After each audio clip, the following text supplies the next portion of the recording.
Olá pessoal, professor Daniel Magalhães na área mais uma vez e hoje para falar sobre ação popular. Pessoal, como de costume, estou com o roteirinho aqui em mãos, tá certo? Espero que vocês estejam com ele aí também e vamos para a nossa aula de hoje, tá certo? Pessoal, continuando aqui o nosso curso de processo coletivo, falando sobre essas ações que servem a um propósito de defesa de direitos coletivos, hoje a gente vai falar então da ação popular, que é a ação mais antiga aí desses processos coletivos que a gente está estudando aí. A ação popular, pessoal, ela está disposta aí lá na Lei 4717 de 65, tá certo? E essa ação, ela é uma decorrência direta do artigo 5º, inciso 73 da Constituição Federal. Essa ação popular, pessoal, é um instrumento colocado à disposição do cidadão para que ele possa defender o patrimônio público, o meio ambiente, a moralidade administrativa ou o patrimônio histórico e cultural do país, caso haja algum ato ou contrato administrativo lesivo a um desses bens jurídicos, tá certo? Então, a ação popular, ela vai servir para que o cidadão, e a gente já vai ver quem é esse cidadão, mas para que o cidadão possa defender o patrimônio público, os bens públicos, tá certo? Caso haja um ato lesivo, um ato ou contrato administrativo lesivo ao patrimônio público, ao meio ambiente, à moralidade administrativa ou patrimônio histórico e cultural do país. E a finalidade, então, dessa ação popular é justamente a defesa desses direitos difusos, tá certo? Esses que a gente acabou de enumerar aqui, esses 4, tá bom? E essa ação popular, ela visa justamente anular esse ato lesivo, tá certo? Ela visa anular o ato lesivo à moralidade administrativa, anular o ato lesivo a um meio ambiente, um ato lesivo aí ao patrimônio histórico e cultural, tá bom? E essa ação popular, a gente tem que entender o seguinte, que ela é um processo coletivo, ela é um processo que demanda ou que proporciona a defesa desses direitos difusos, mas nessa ação específica ela não serve para requerer a declaração de inconstitucionalidade de alguma norma, por exemplo, tá bom? Então que isso fique bem claro, tá bom? Para além disso, pessoal, essa ação ela pode ser tanto repressiva quanto preventiva. Em geral, o mais comum é que essa ação ela vise anular um ato lesivo que já ocorreu, mas também pode acontecer e pode ser objeto da ação popular um ato lesivo que é preparatório para algo que eventualmente ainda não aconteceu. Vou dar um exemplo para vocês aqui, um edital de licitação que por suas características ela beneficie uma determinada empresa específica e aí diminua a concorrência ou até ela inviabilize essa concorrência. Esse ato lesivo, ele ainda não causou uma lesão patrimonial ainda, mas ele é lesivo ao patrimônio público porque vai diminuir a concorrência ou porque vai inviabilizar a concorrência. Então, você pode ajuizar uma ação popular visando a anulação desse edital, tá certo? Então, pessoal, passada aí essa primeira parte da finalidade da ação popular, o que é, o que ela defende, vamos lá falar sobre a legitimidade. Pessoal, então, legitimidade ativa da ação popular. Quem é aquela pessoa que pode ajuizar a ação popular? Quem é aquela pessoa que pode ser autor da ação popular? Pessoal, qualquer brasileiro, nato ou naturalizado, que esteja em pleno gozo dos seus direitos políticos. Pessoal, a lei diz que o polo ativo da ação, a pessoa que pode ajuizar a ação, é o cidadão. E cidadão, para efeitos da lei da ação popular, é o brasileiro nato ou naturalizado que esteja em pleno gozo dos seus direitos políticos, ou seja, aquela pessoa que está presa e cumprindo pena, que está com seus direitos políticos suspensos, não pode ajuizar ação popular. A pessoa que eventualmente tenha perdido seus direitos políticos por algum motivo, também não poderá ajuizar ação popular. Estrangeiro, pessoa jurídica, inclusive, não pode ajuizar ação popular. Inclusive, isso é súmula lá do STF, súmula 365 do STF, que diz que a pessoa jurídica não é passível, não é legítima para ajuizar ação popular, tá certo? Pessoal, aqui eu faço uma observação importante em termos processuais para a gente. Quando o cidadão ajuiza a ação popular, o momento em que ele ajuiza a ação popular, ele tem que demonstrar que ele é um cidadão nos termos da lei, ou seja, que ele é um cidadão no pleno gozo dos seus direitos políticos, tá certo? Como é que ele faz isso? Apresentando o seu título de eleitor, que é uma exigência lá do artigo 1º, parágrafo 3º da Lei 4717, e apresentando ainda a certidão de quitação eleitoral. Então você tem que apresentar o título de eleitor, que é expresso lá no artigo 1º, parágrafo 3º da Lei 4717, essa necessidade, e a certidão de quitação eleitoral, ou seja, comprovando que você é um cidadão que detém todos os seus direitos políticos em dia, tá bom? E importante ainda o seguinte: como essa verificação da ação popular ela é feita no momento do ajuizamento, se eventualmente, depois de ajuizada a ação popular, a autora venha a perder os seus direitos políticos, a ação não será extinta, tá certo? A ação ela vai continuar, beleza? Vai ter o prosseguimento da demanda normal, tá bom? Importante, pessoal, e ver o seguinte: como a legitimidade ativa dessa ação é para o cidadão que esteja em pleno gozo dos seus direitos políticos, pensem só, um adolescente entre 16 e menor de 18 anos, que é relativamente incapaz, que tem título de eleitor, será que ele pode ajuizar uma ação popular sem representação? Pode. A doutrina e a jurisprudência entendem que o adolescente que tenha título de eleitor e que esteja em pleno gozo dos seus direitos eleitorais, dos seus direitos políticos, ele pode sim, mesmo sem representação, ou seja, sem a representação do seu pai, da sua mãe, do seu responsável legal, ele pode constituir um advogado e ajuizar a ação. Lembrando, pessoal, isso é muito importante, tá? A ação popular, apesar dela poder ser ajuizada por qualquer cidadão, demanda que se contrate um advogado, tá bom? É necessário que seja ajuizada por um advogado regularmente inscrito aí na OAB, beleza?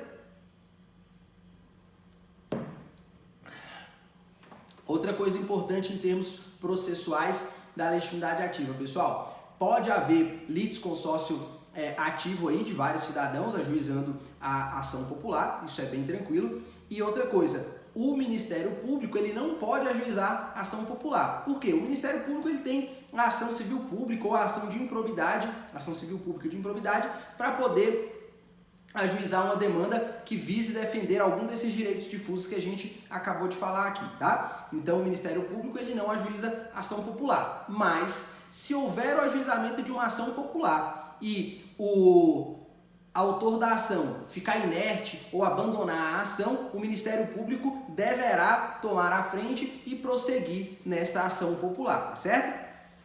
Pessoal, vamos falar um pouquinho agora então da legitimidade passiva, ou seja, quem pode ser réu dessa ação popular. Pessoal, o réu da ação popular é qualquer pessoa que tenha contribuído para o ato lesivo que se quer anular, beleza? Então, em geral vai ser União, pode ser a União, Estados, municípios, Distrito Federal, suas autarquias, fundações públicas, sociedade de economia mistas, tá certo? E ainda aqueles agentes que participaram do ato lesivo, inclusive os que não sejam agentes públicos, mas que sejam particulares e tenham concorrido para esse ato lesivo. E deverá, no polo passivo da ação, haver então um litisconsórcio entre o ente da administração direta que foi lesado, o agente que causou o ato lesivo e ainda, se houver, o particular que concorreu também para esse ato lesivo. Todas essas pessoas devem ser citadas como réis da ação popular, beleza? Que mais? Vamos lá, pessoal, item 4 aí do nosso roteiro. Vamos falar um pouquinho sobre a intervenção do Ministério Público nessa ação popular. Pessoal, primeiro, já falei que o Ministério Público ele não atua como autor da ação popular, apenas ali se o autor da ação ficar inerte ou abandonar a ação. Mas o Ministério Público, ele atua nessa ação como custos legis, como fiscal da lei, tá certo? Então o Ministério Público ele não pode ajuizar a ação popular, mas ele atua na ação popular como fiscal da lei. E ele ainda vai poder, como eu disse para vocês, assumir aí o polo ativo da demanda quando houver desistência do autor, quando houver inércia do autor ou ainda caso, depois de ter uma sentença de procedência, o autor, dentro de 60 dias, não promover o cumprimento de sentença, não promover a execução, aí o Ministério Público fará, então, essa execução, tá certo? Pessoal, e como se dá aí a competência para o ajuizamento da ação popular? A competência ela vai se dar conforme o ato que se quer anular. Então, se o ato que se quer anular é um ato da União, das suas autarquias, fundações públicas, sociedade de economia mista, empresa pública,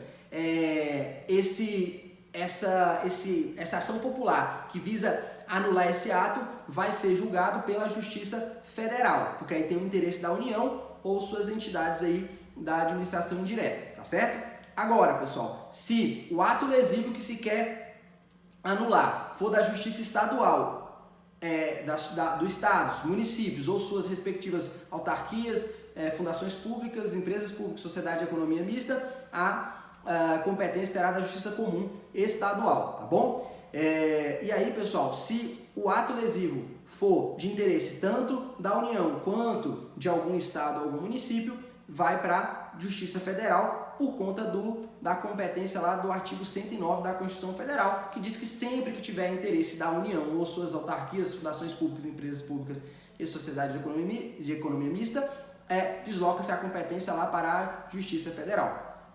Para além disso, pessoal, tem duas hipóteses em que a competência não será nem da Justiça Federal, nem da Justiça Comum Estadual, mas sim do STF. E essas duas hipóteses estão lá no artigo 102, inciso 1º, a linha F e a linha N da Constituição Federal, tá certo? E aí, pessoal, as duas hipóteses são as seguintes. Você ajuiza a ação popular no STF quando o ato lesivo que se quer anular tenha um conflito de interesse entre a União e um Estado ou entre dois Estados diferentes, tá certo? Aí quem julga esse tipo de ação vai ser o STF. Ou ainda quando o ato lesivo que se quer anular, que se está impugnando, ele trata de interesses de forma direta ou indireta de todos os membros da magistratura local ou de mais da metade daqueles membros. Ou seja, por exemplo, se um cidadão quer ajuizar uma ação popular visando a anulação de um aumento de subsídio de magistrados de um determinado tribunal, sei lá, do Tribunal de Justiça aqui do DF, por exemplo. Essa ação popular, ela deve ser julgada pelo STF, porque aí, pessoal, por uma lógica, aqueles juízes que vão julgar aquela causa podem não ter a isenção, a imparcialidade necessária para o julgamento daquela ação popular, tá certo?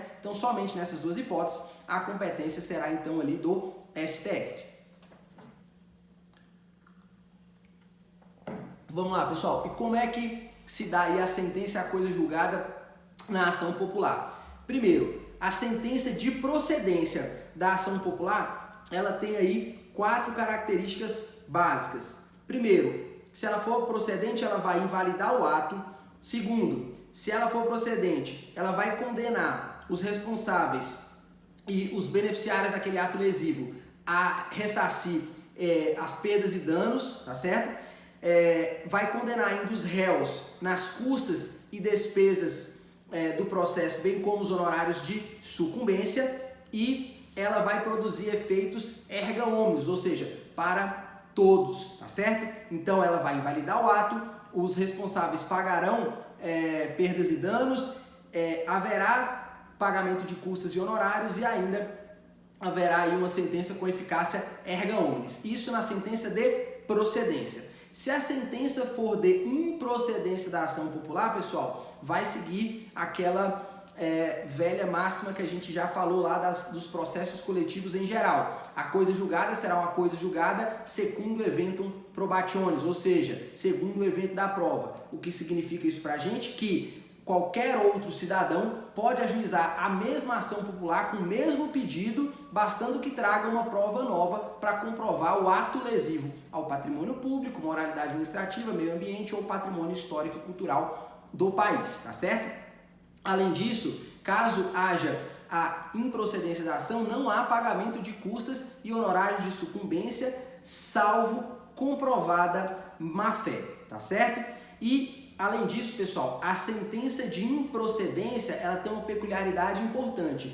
Quando eu ajuizo uma ação popular e essa ação ela é julgada em improcedência na primeira instância, ela deverá ser levada até o tribunal, até a segunda instância, para poder ser confirmada, que é aquilo que a gente chama de remessa necessária. Então, sempre que a ação popular for julgada improcedente, deverá haver a remessa necessária para o tribunal, tá certo? Lembre-se disso. E por que isso, pessoal? Porque, na verdade, o que a gente está tratando aqui na ação popular é um interesse público de não ter lesão aos seus bens, ao seu patrimônio. Por isso, é necessário haver essa remessa necessária para a confirmação da sentença em primeira instância, beleza? Pessoal, recurso da sentença de improcedência pode recorrer tanto o autor como qualquer cidadão ou o Ministério Público. Isso é importantíssimo, pessoal. Por quê? Vejam bem, o autor da ação popular é o João. Ele ajuizou a ação. Daí, a ação foi julgada improcedente. Quem pode recorrer dessa ação? Em geral, no processo individual, quem pode recorrer é a parte sucumbente, ok? Beleza. No caso aqui da ação popular, o autor, que foi sucumbente, pode recorrer, qualquer outro cidadão pode recorrer e o Ministério Público também pode recorrer, tá certo? Já quando a sentença é de procedência, vai poder recorrer, por óbvio, os legitimados passivos que foram sucumbentes, ou seja, aquele ente e aqueles agentes que estavam ali no polo passivo e foram sucumbentes na ação, tá certo? Pessoal, eu coloquei ainda aí no finalzinho do roteiro de vocês só alguns exemplos de ações populares que já houveram, só para que vocês entendam a dimensão de tudo isso que a gente está falando, porque às vezes a gente fala e não tem toda essa dimensão. E eu coloquei para vocês, ó, a anulação, isso aqui são exemplos de ações populares que eu peguei nas jurisprudências, só para vocês entenderem o que pode acontecer numa ação popular. Por exemplo, eu peguei aqui o exemplo, ó, ação popular que visou a anulação de concessão de aumento abusivo de subsídio dos vereadores pela respectiva Câmara Municipal, anulação de venda fraudulenta de bem público, anulação de contratação superfaturada de obra pública, anulação de edital de licitação pública que apresente flagrante favoritismo a determinada empresa, anulação de isenção fiscal concedida ilegalmente, enfim, vários tipos aqui de ações populares que eu peguei na jurisprudência para vocês. Pessoal, eu termino aqui a nossa aula de ação popular, muito tranquila, tá certo? Espero que vocês tenham gostado e estou à disposição como sempre, tá certo? Vou ficar por aqui, fiquem com Deus e até mais!